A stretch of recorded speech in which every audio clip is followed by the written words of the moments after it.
So, I'd just like to preface my background history on the story for It. I bought the hardcover novel a couple weeks ago. I have yet to read it at all. A couple years ago, when It 2017 was releasing, I actually watched the TV mini series on my PlayStation Store app, and I watched that on my big screen. And I personally enjoyed most of the 3 hour time frame that it had. Um, I enjoyed everything, but I did think that the storytelling, and the direction was very cheap, and it was cheaply made. Again, TV miniseries, and this was probably at least a decade old TV miniseries at that. So the It TV series, I would probably deem it a solid 7 out of 10. Fast forward 2017, It Chapter 1 nowadays is what it would be referred to. The remake. Now, from what I've gathered from research and novel enthusiasts for Stephen King novels and Stephen King advocates alike, what I have to say is the new retelling of It is not as relatable or adaptive as the novel and the TV miniseries was to the novel. But my personal opinion is It Chapter 1 was still phenomenally made. I thought it was well written. I thought the creature designs were very well designed. They were very artistic. I thought that the CGI, the special effects, the regular effects, all of it, I thought it all meshed together well. The practical effects, all of it, it all blended together. I thought that the camera work was great. I thought the direction was top notch. I thought the story, most of it, was very original, though there were times where I still thought to myself, this kind of feels goofy. And like I said, I have never even read the novel. I've only ever just touched the outside of it, never read it. So, as a newcomer, the It Chapter 1 remake, to me, it was phenomenally done. Probably the best they could have told the story that they wanted to tell. And I also researched that it wasn't really canon for the novel story, which is fine. I mean, I'm always up for a retelling as long as the story is sticks to landing, and for the most part it did. It Chapter 1, I probably would give that a 9 out of 10.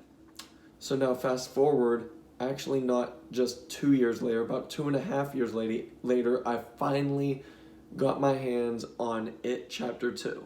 It Chapter 2 is a behemoth. Its regular running time is 2 hours and 45 minutes.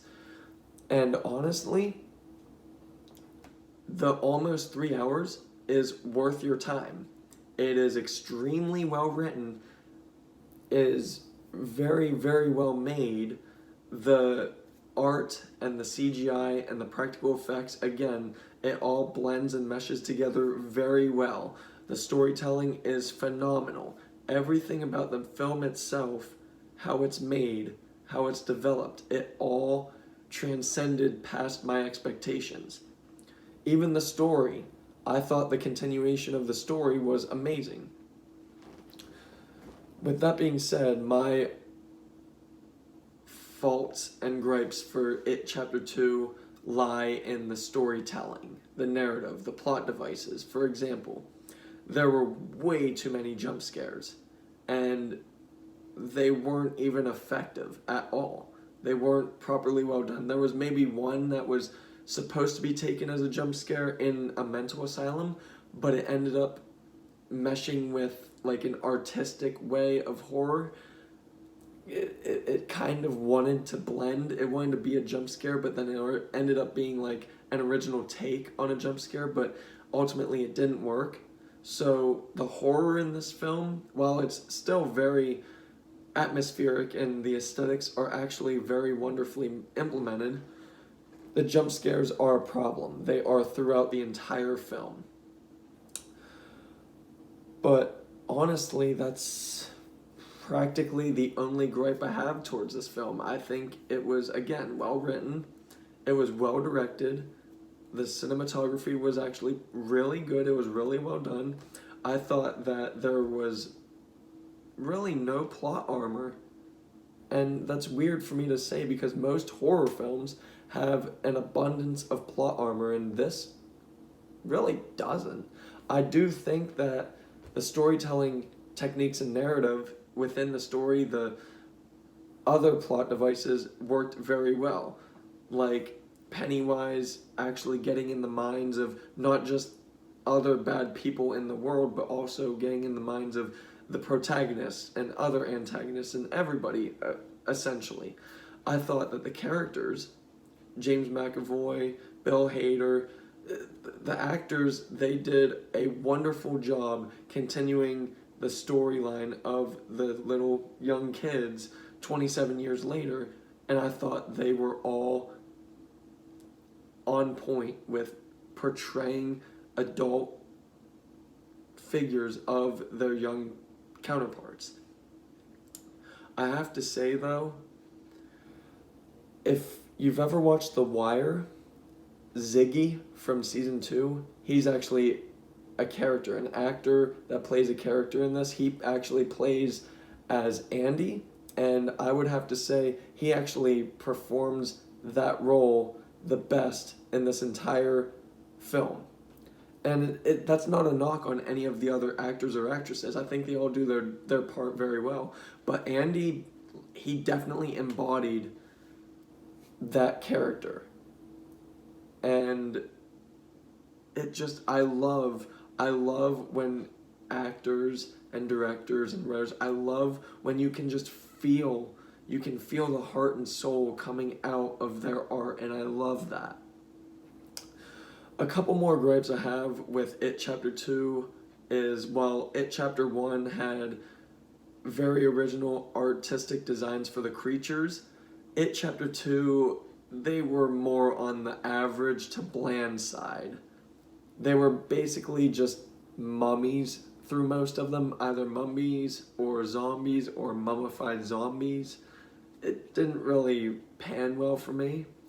And the transitioning between older characters with the younger characters sometimes was muddled and also sometimes just felt tonally off and just not so much rushed, but just off-paced. I didn't really care for it. I think I like the attention to detail between the transitions, but honestly, the young parts in this film didn't necessarily need to be there. I still appreciate that they have a 2-hour and 45-minute film presented. I enjoy that. I also love how I also researched, again, I have not read the novel at all, but I've researched that It Chapter 2 stays very well close to the source material in the book this time around, and I appreciate that. Nobody understands. I appreciate that immensely, and I cannot wait to finally get my hands on it, my copy, and finally read it page to page, all 1,152 pages. But with that being said, and Pennywise, Alexander Skarsgård, again, he does a phenomenal job. Honestly, I think he did a little bit of a better job in this one than in the first one. He had more moments of being not so much a psycho clown, but more so just kind of scaring and terrifying the characters. And I appreciate, again, the runtime comes into big play with this. He had the screen time and the length of the film to be able to get in the minds of every single character. And there are a lot of characters in this film, and they definitely needed this runtime to go through every single character's point of view. And I appreciated that attention to detail especially. And anyway, It Chapter 2 for me is an 8 out of 10. But if I were to choose between It or It Chapter 2, if I had, just enough time to watch one, not both of them simultaneously, I would probably choose It Chapter 2. Yes, I ranked it lower, but to me, honestly, this one felt more like just more of a coherent and more focused film. It lacks the artistic visuals and designs of It Chapter 1, but it makes up for with feeling more fulfilled and more whole of a film on its own. So anyway, 8 out of 10, It Chapter 2. Thank you.